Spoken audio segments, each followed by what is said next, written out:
நிலவை பார்த்து வானம் சொன்னது என்னை தொடாதே.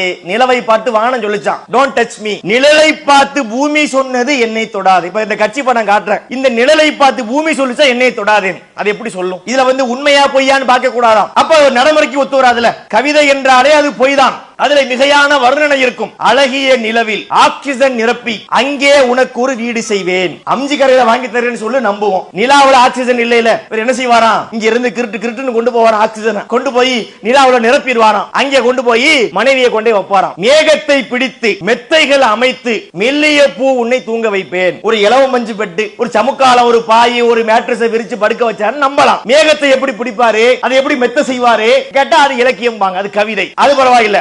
தூக்கத்தில் மாது வேர்க்கின்ற போது நட்சத்திரம் கொண்டு நான் துடைப்பேன். தூங்கும் போது பொம்பளையாளுக்கு வேர்க்குது, கர்ச்சீப் வச்சு துடைக்கலாம், ஒரு டவலை வச்சு துடைக்கலாம். இவர் என்ன செய்வாராம்? இருந்து போவாராம், நட்சத்திரத்தை பிடிச்சு கொண்டு வருவார். நட்சத்திரங்கிறது என்ன? அது ஒரு சூரியன் தான். அதை முதல்ல தூக்கிட்டு வர முடியுமா? கிட்ட போனாலே இவர் கருகிடுவாரு. ஒரு மாதிரியா போய் பிடிச்சிட்டு வந்தாரு வச்சுக்கிடுவோம். கொண்டு வந்து இங்க மனைவி மேல வச்சோம்னா மனைவி கருகி போயிடும். இதுதான் கவிதை. கண்ணுக்கு மையழகு, கவிதைக்கு பொய்யழகு. அவனே படிச்சானா?